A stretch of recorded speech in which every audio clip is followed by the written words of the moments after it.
The wind scoured the open prairie like a blade, dragging snow across the flatland in long, angry streaks. It howled over brittle scrub and frozen rock, kicking up tiny cyclones of powder that danced briefly, then died. In that white void, the world looked like it had been erased, everything gone but sky, earth, and a girl too broken to feel the cold. She stumbled. Her knees hit hard snow, and the impact jarred her ribs, already bruised, some cracked. The fabric of her dress, torn and stiff with dried blood, flapped against her shins as she forced herself up again. She didn't know how many hours had passed since she jumped from the back of that wagon, barefoot and half-mad with fear. Her stepfather's voice still rang in her ears, as if the wind had memorized it. "Run, all you want, girl. Ain't nowhere you can hide from me." Clara couldn't tell north from south anymore. Her vision swam. The snow had numbed her feet, but she knew they were bleeding. Her hands were blistered raw, fingers curled stiff. The sky, once bruised and purple, had faded to a silver gray that bled into everything. There was no color left in the world, and then a fence post, weathered, leaning slightly capped with ice. Her eyes locked onto it like it was a church steeple. She reached it with the last of her strength, gripping the frozen wood as if it could hold her life together. Beyond it, blurred in the storm, she saw a barn. Sloped roof, dark wood, smoke curling from a chimney nearby. Her knees buckled, the world tilted. Snow rushed up to meet her, and Clara Boone, though she hadn't heard that name in months, collapsed in the drift, her breath vanishing into the storm. Eli Boone spotted her from the ridge just before dusk. He had been checking the northern fence line, rifle slung across his saddle, wool coat pulled tight against the wind.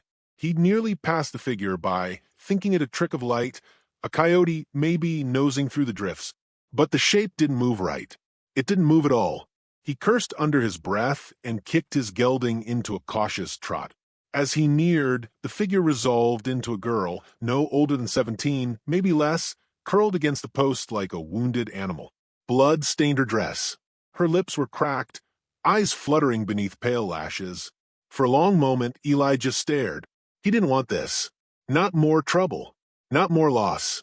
But then the girl whimpered, a soft, fractured sound that sounded like his wife's voice years ago when the birthing pains had started.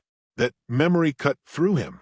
He dismounted fast, crunching through the snow. His rifle came up instinctively, scanning the hills for signs of ambush. Nothing, just wind and white. He knelt beside the girl. Her skin was cold, but not yet corpse cold. Still time. "Hey," he said, voice graveled with disuse. "You alive, little dove?" Her eyes fluttered. One of them was swollen nearly shut. Eli didn't wait for more. He scooped her into his arms, surprised at how little she weighed. Barely more than a sack of grain. The horse danced under the shifting burden, but Eli mounted anyway, hauling her against his chest. "Easy now," he muttered. "Ain't gonna let the prairie take you." The ride back to the cabin felt longer than usual. Snow thickened, visibility dropped. By the time the outline of his ranch house came into view, timbers black against the white haze, his beard had frosted, and Clara's breathing was shallow. Inside, the warmth hit like a wall. The fire he'd banked that morning still smoldered in the hearth. He kicked the door shut behind them and laid the girl gently on the old sofa near the flame. She didn't stir. Her dress steamed as it thawed. The bruises on her throat, her wrists, some new, some yellowing, stood out against skin gone nearly translucent. Eli took a step back, rubbed a hand down his face. He hadn't seen a soul in weeks. Kept it that way on purpose. The girl changed that. He fetched water, blankets, and the whiskey bottle. With careful hands, he stripped the wet fabric from her limbs, leaving only the layers necessary for modesty. She stirred once, murmuring something, one word. "Don't. I'm not going to hurt you," he said quietly. "Just trying to keep you from freezing." He worked by firelight, dabbing the wounds with hot cloth, wrapping her feet in old linen strips. She had lash marks across her back. Not fresh, but deep enough they'd scar. The kind that only came from someone taking their time. Eli stood again, jaw tight. He poured a shot of whiskey, swallowed it, and leaned against the mantel. For a long time he didn't move, Night thickened. The wind cried across the windows. Somewhere far off, a coyote yipped once, then fell silent. At some point she woke. He didn't hear her stir, just sensed her gaze. Turned to find her sitting up, wrapped in a quilt, eyes dark and cautious as a cornered fox. "Where am I?" she asked. Her voice was hoarse, cracked at the edges. "My place, Boone Ranch, near Dead Man Creek." Her eyes flicked to the door, then the windows. Calculating. "I didn't ask to come here," she muttered. "No, you didn't," he said. "But you be dead if I left you out there." She said nothing, just stared into the fire. Eli watched her. "You got a name?" She hesitated, then whispered, "Clara." He waited. When she didn't offer more, he nodded once and dropped into a chair across from her. The fire popped. "You hurt bad?" She shook her head. "Not more than usual." That stopped him cold. The way she said it, like pain was a fact of her life, like weather, told him more than her bruises ever could. He leaned forward, elbows on knees. "You got someone looking for you, Clara?" That time her eyes met his, and in them he saw something raw and dangerous. Fear, but deeper than that. Fury, too. And shame. Whatever had happened to her, it was something she hadn't told another living soul. "Doesn't matter," she said.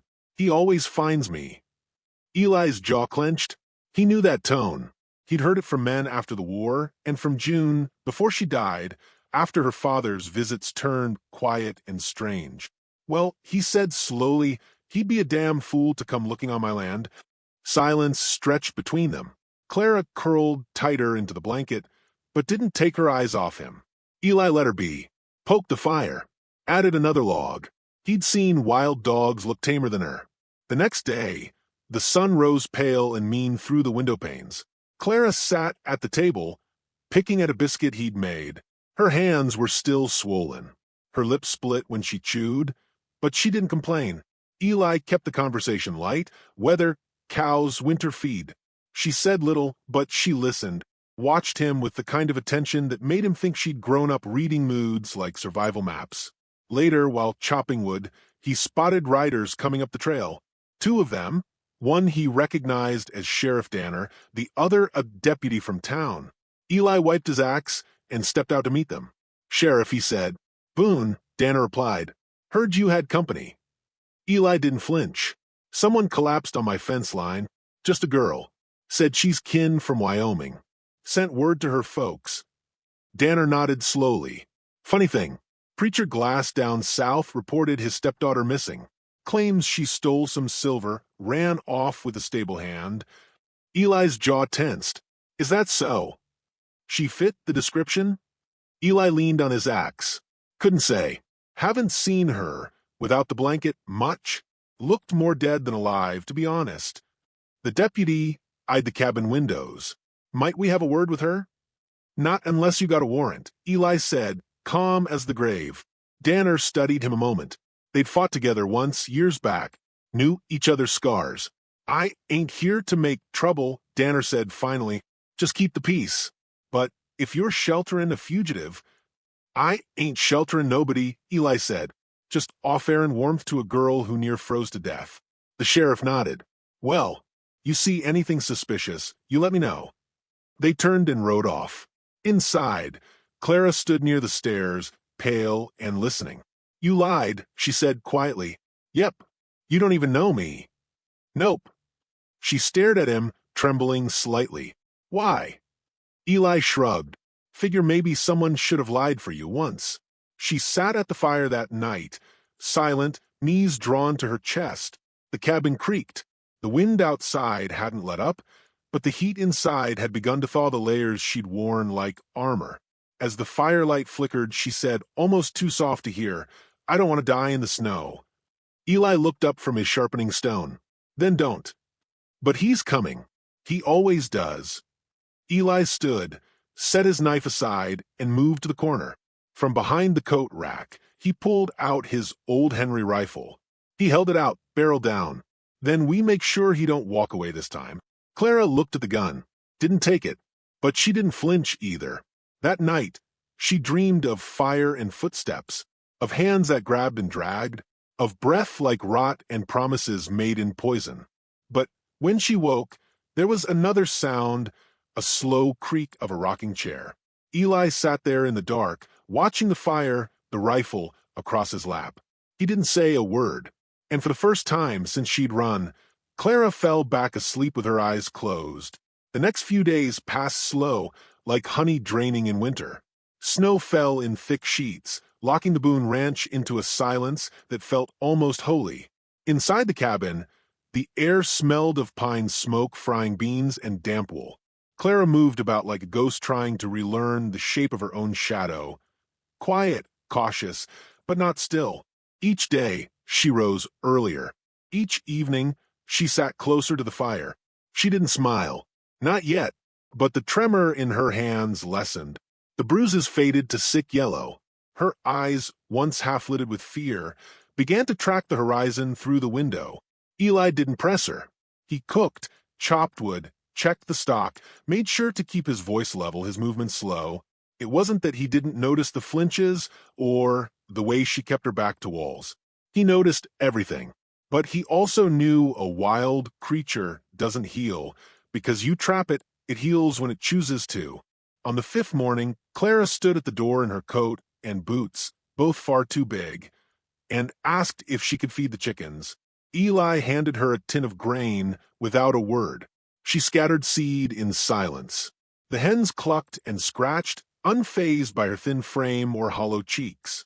Eli watched from the porch as she knelt beside one of the smaller birds and whispered something too soft to carry. Her breath left clouds in the air. The wind tugged her hair loose from the ribbon he'd given her. That night, she spoke more than 3 words for the first time. "My mother used to hum when she cooked," she said, staring at the fire. "Just a hum. No tune." Said it kept the devil distracted. Eli paused from oiling his rifle. Smart woman. She was. A pause. Didn't stop him, though. He waited. "She married the wrong man after Pa died," Clara continued. "A preacher with dead eyes. Said he was called by God. But it wasn't God in that house." Her voice cracked then, but she didn't cry. Instead, she leaned forward and stirred the coals like she meant to dig something out of them. He broke her. Real slow, like snapping kindling one twig at a time. Then one day, she just fell down the stairs. He preached her funeral like he wasn't the one who put her there. Eli didn't speak. He couldn't. His knuckles had gone white on the rifle stock. Clara looked up. "He started on me soon after. Only didn't pretend it was God's will." "How long?" 2 years. Maybe more. I stopped counting after he locked me in the cellar the first winter. Said I needed to learn obedience. The silence after that felt like it stretched all the way to Texas. Eli cleared his throat. "You don't have to tell me more." Clara nodded. "I know, but I want to." She told him about the preacher's rules, the beatings, the sermons turned to threats. She told him about the stable hand, a boy named Amos, who left food for her by the well. How one night, Amos offered to help her run. "He got caught before I could even climb down the window," she whispered. They found his body in the river 3 days later. Her hands clenched the fabric of her skirt. After that, I knew it was only me. So, when the preacher went south to buy grain, I waited for the wagon to slow on the trail near Sand Hollow, and I jumped. Just ran. I didn't even know where I was going. Eli took a slow drink of whiskey. "You ended up here." Clara finally looked at him. "Why did you help me?" Eli stared into the fire. "My wife died 6 years ago. June. Gave birth to a son we never named. They both went in the same hour.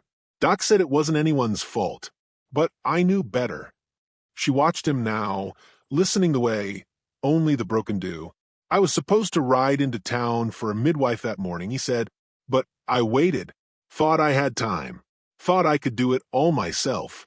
I buried her under the cottonwood behind the barn. Haven't had company since."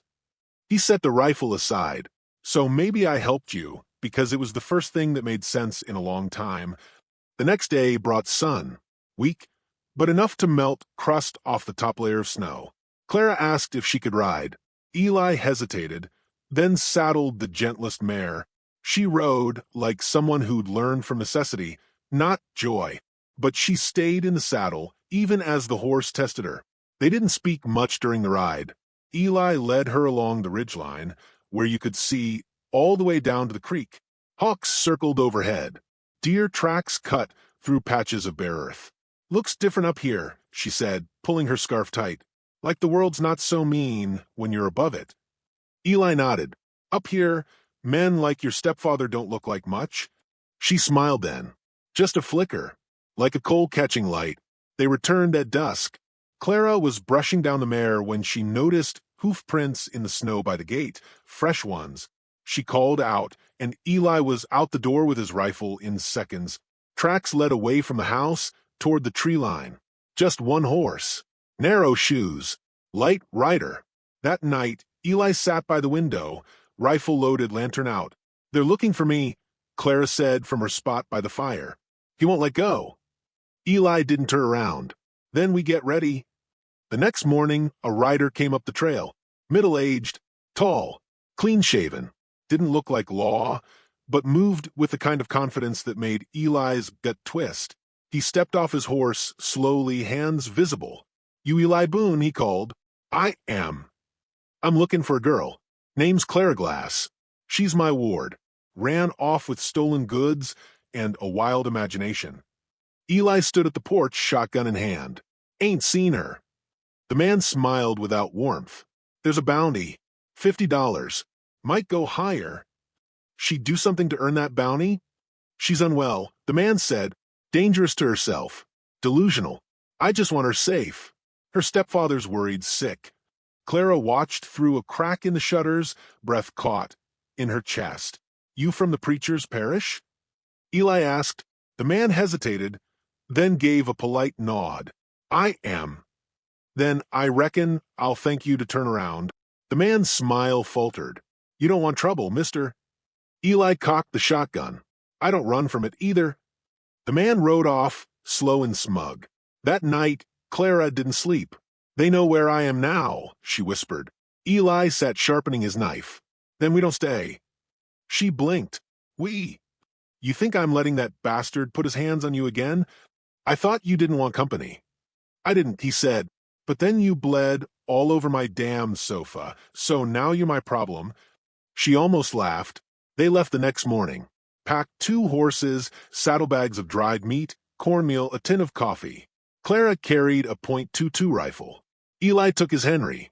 Their destination, a hunting cabin deep in the pines, high enough that most men wouldn't bother. A place June used to love before she fell ill. The ride was brutal. The river near Bridger's Pass was half frozen. Clara tried to cross first and slipped. The current caught her, dragged her under. Eli dove in without a word, pulling her from the icy grip like yanking fate back by its collar. On the bank, she coughed and shivered, teeth chattering. Eli built a fire with shaking hands, stripping her coat, wrapping her in his own. "You keep jumping into death, like it owes you something," he said through clenched teeth. She looked up. "Maybe it does." Eli's face hardened. "Not anymore." They reached the cabin by sundown. Smoke curled from the chimney before long. Inside, it was rough but dry. A single cot, a cast iron stove, walls hung with furs. They didn't speak much that first night. Clara dried her hair near the fire. Eli carved jerky and passed her a tin of beans. Simple things, but each was a thread binding them together. Before sleep, he placed the rifle between them. "If he comes, we shoot first." She nodded. That night, Clara didn't dream of the cellar or the stairs. She dreamed of the river. Cold, yes, but she'd come out of it. She dreamed of Eli's hand pulling her back, of a fire crackling on a ridge no one could see. In the morning, for the first time since the snow, she woke without fear. And in the silence of the high hills, she began to believe there might be life after survival. But down below, in the towns and the trail camps, word was spreading. The preacher had put a price on her head, and men had started to listen. Snow melted in long silver ribbons down the ridge, carving paths between the pine roots like veins beneath skin. Spring had not yet arrived, but the land no longer held its breath. It exhaled slowly, cautiously, as if unsure the worst had truly passed. Inside, the hunting cabin nestled in that high, narrow hollow, Clara stood by the window, her breath fogging the glass as she watched the trail below with eyes sharp as a hawk's. She was no longer the girl who had collapsed beneath a fence post. That girl had frozen to death somewhere along the way, and what rose in her place had fire in her bones. Eli sat at the small table, carving a sliver of wood into the rough shape of a horse. His sides still ached from where the river had taken its bite, but he didn't complain. Clara had packed the wound herself, stitched it with a needle so steady he'd mistaken her for a surgeon. She never spoke of the cellar now, never spoke of Amos or the preacher or the nights she couldn't sleep. She didn't have to. It lingered in every deliberate motion she made, like a language burned into her flesh. "They'll come soon," she said, not turning from the window. Eli didn't ask how she knew. He just nodded. "How many, you think?" "Enough," she said, "and not the kind that knock first." Eli set down the carving. His hand brushed the rifle on the table. "Then we knock louder." They spent the day preparing. Traps were set along the narrow path that wound up to the cabin. A second rifle was loaded and hidden near the barn, along with 2 revolvers wrapped in oilcloth. Clara dug shallow pits for cover near the porch, and Eli reinforced the shutters with thick cedar planks. No panic between them. No fear, just purpose. They didn't speak of what might happen. Didn't speak of dying. It wasn't superstition. It was respect. Near dusk, Clara found the old cabin bell, rusted and half-buried behind the woodshed. She rigged it to a wire stretched between 2 trees. If someone came up the back trail, they'd know. If they were lucky. Eli watched her test the line and asked, "You ever shoot a man before?" She paused, her hand on the wire. "No, but I've imagined it 1,000 times. That help? I don't know yet." They didn't sleep much that night. Eli dozed near the hearth with a rifle across his knees. Clara sat by the window, eyes never leaving the dark outside. The trees whispered. The wind shifted. But no one came. The next morning dawned strange and still. Birds were quiet. Even the creek below seemed to hush. Clara stepped outside to fetch water, and that's when she saw it. Hoof prints, fresh, deep in the soft dirt. 4 horses, maybe 5. They'd stopped just shy of the trail bend where the traps began, then turned back. She crouched by the prints and whispered to herself, "They're scouting." Eli stood beside her, silent. He knelt, touched the track with 2 fingers, then rose. "Afternoon," he said, as if declaring the time of a funeral. They returned to the cabin, loaded weapons with methodical calm. A pot of beans bubbled on the stove, untouched. Eli drank coffee, like it might be his last, then poured Clara a cup. She took it with both hands, not because they were shaking, but because they weren't. It was just past noon when the first shot came. It cracked through the trees like a whip, splintered a beam near the porch. Clara dropped the coffee and hit the floor. Eli was already moving, rifle up, shoulder pressed to the edge of the window. "South tree line," he said. Clara crawled to the back door, grabbed the shotgun, and took position behind a stack of chopped wood. The air was sharp with pine and powder. Another shot rang out, then another. This time, she saw movement, a man ducking low between 2 boulders, rifle slung across his chest. "I count 3, she whispered. 4, Eli corrected. 1 circling. He was right. The bell jingled behind the cabin. Clara spun, shotgun raised, just as a man emerged from the tree line, bandana over his face, revolver in hand. She didn't wait. The blast kicked from her shoulder like a horse, sent the man sprawling backward into the snow. The bell stopped ringing. Clara reloaded with shaking hands. Eli moved like he was back in a war. Calm, exact. 2 shots from the Henry cracked out. 1 man screamed and fell. Another retreated. The forest swallowed him whole. "Preacher ain't here yet," Eli said between breaths. "He'll come last," Clara said. "He likes to watch first." Then came the voice. Too loud, too calm. "Clara." It echoed between the trees. "You're making a fool's mess of all this, girl." Clara's breath caught. "That man you're with, he ain't your kin. You think he cares what happens to you? You think you're anything but a broken thing he patched up out of guilt." Eli's hand touched her shoulder, grounding her. She looked at him and saw nothing but certainty. "You come now," the preacher called, "and we can pretend this was all misunderstanding. I'll tell the law you got confused. Sick. You can be clean again. You can be saved." Clara stepped into the open. Eli reached for her, but she shook her head. "He needs to see me." She walked slowly to the porch, shotgun in hand, wind lifting her hair. "I am clean," she shouted. "I scrubbed you off me with snow and blood and silence. You ain't nothing but a liar and a thief," the preacher barked. "You stole from the Lord. You ain't the Lord." Another shot cracked out, grazing the porch post near her head. Clara flinched but held her ground. Eli fired twice in reply. Another scream. Then quiet. For a long moment the forest stood still. Then the preacher stepped into view. He wore black, same as always, a revolver in his right hand, Bible in his left. A cruel parody. His face was leaner than she remembered. His eyes just as dead.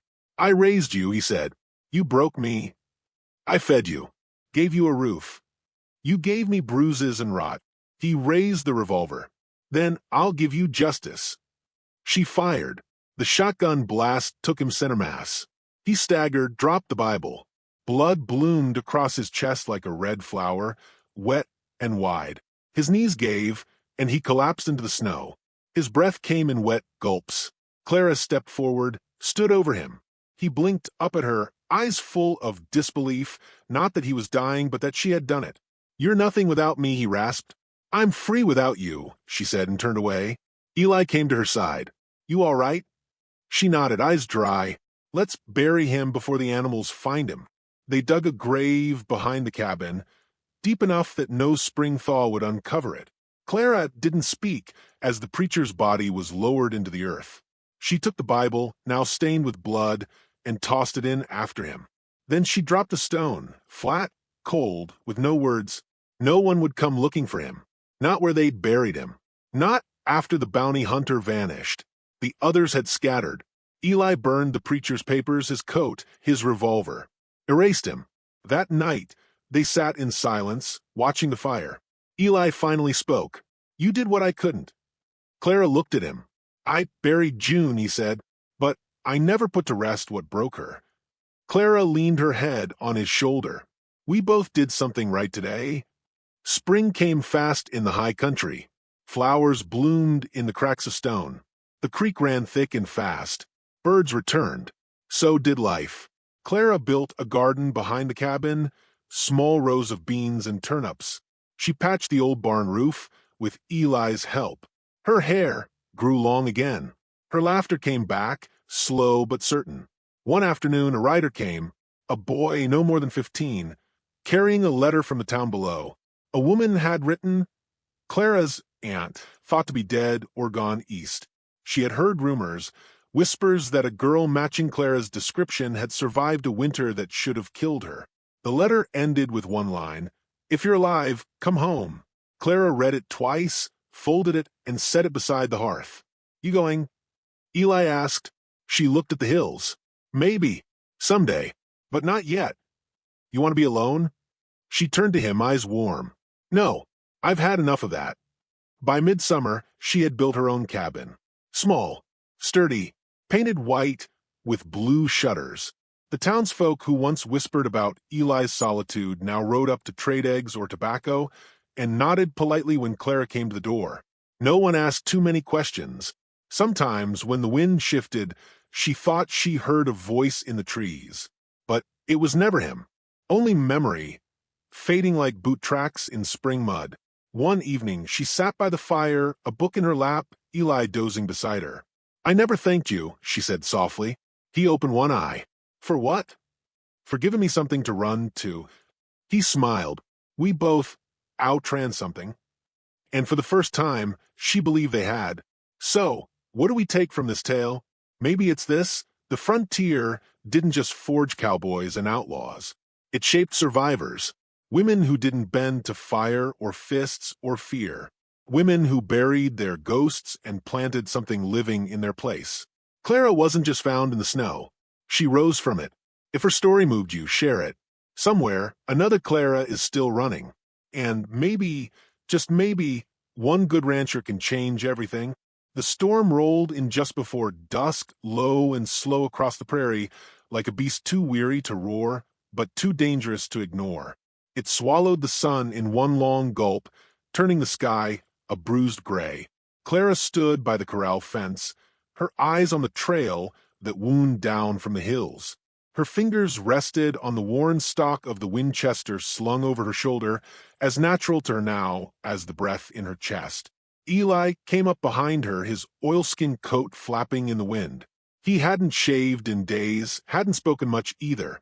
He didn't need to. The silence between them had grown warm with understanding. "That boy still ain't come back," Clara said. "No," Eli answered. "Should have returned before noon." The boy, Micah, was the preacher's nephew, 17 and raw-boned, with guilt in his eyes and scars on his arms he didn't talk about. He'd shown up 3 weeks ago, hat in hand and shame like a noose around his neck. He hadn't known what his uncle had done, or so he claimed. Clara had watched him like a hawk at first, but over time, something in her softened.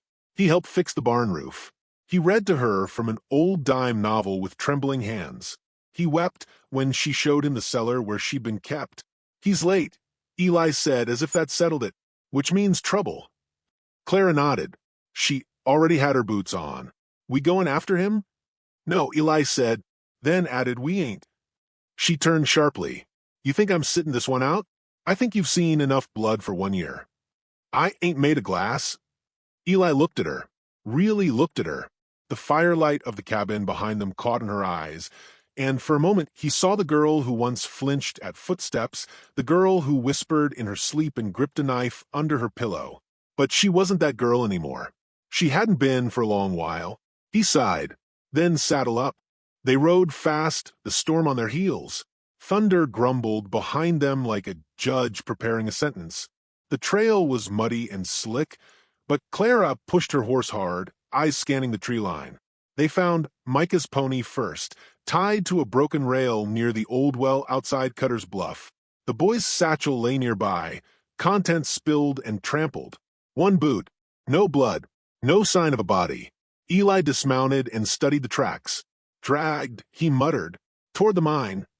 Clara's jaw tightened. "You sure?" He nodded once.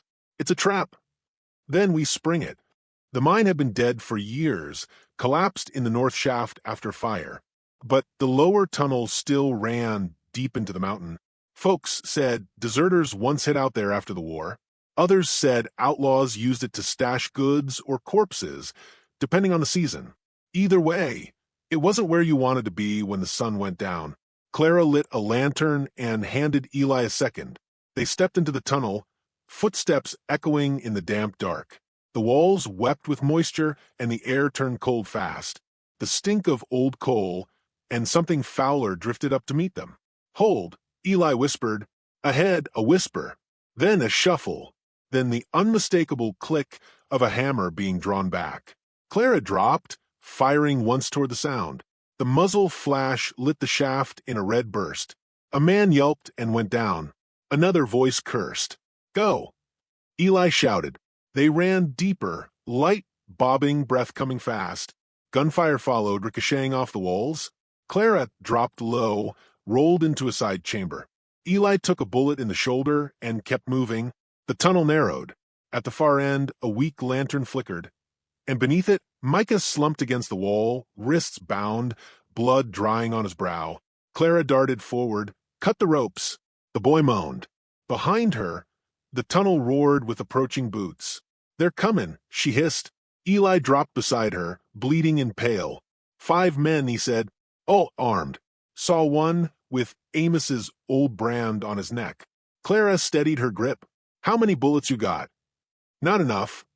She looked down at Micah. The boy's eyes fluttered open. "Didn't want them to find the ranch," he croaked. "They wanted to know where you were." "I lied. I swear I lied."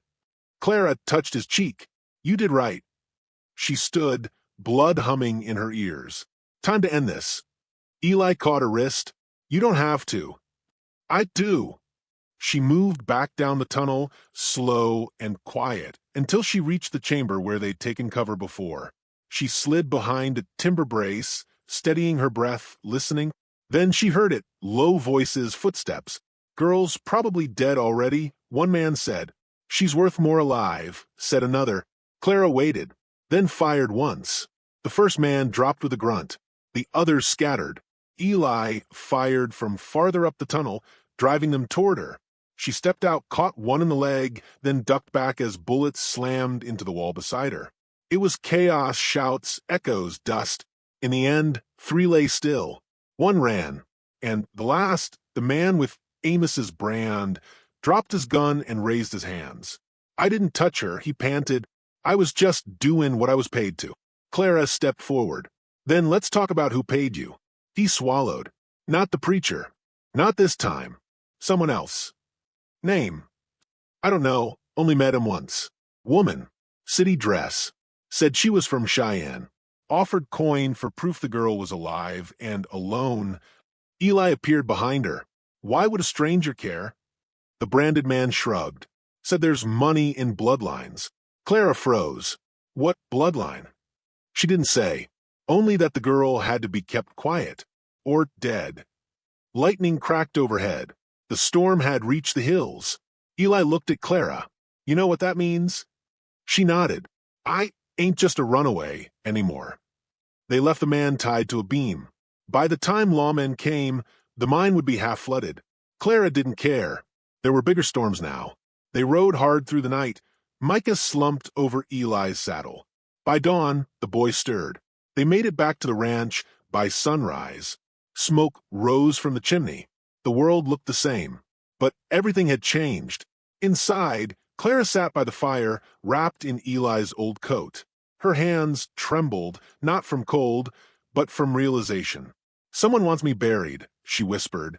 Not because of what I did, but because of who I am. Eli sat across from her, shirt soaked in blood, bandage already staining. You remember anything? He asked gently. She shook her head. Only flashes. A woman crying. A man in a soldier's coat. A pendant with a red stone. Eli stared. June had one like that. Your wife? He nodded. Said it came from back east. Passed down. Clara leaned forward. What if I'm not just a farmer's bastard child? What if there's something bigger? Something someone's scared. I'll find out. Eli looked at the girl. No, the woman in front of him. Scarred. Hardened. But not broken. Then we find out, he said. She smiled, tired but fierce. I thought I was just surviving, she said. But maybe I was meant for more. The wind howled outside, carrying secrets across the prairie. Somewhere in Cheyenne, a woman in a silk dress burned a letter and whispered Clara's name like a curse. Somewhere else, an old judge unfolded a telegram that made his hands tremble. And at the heart of it all, Clara sat with a loaded gun, a blood-stained coat, and a past that had just begun to whisper back. She was no longer running. She was chasing. And heaven help whoever stood in her way.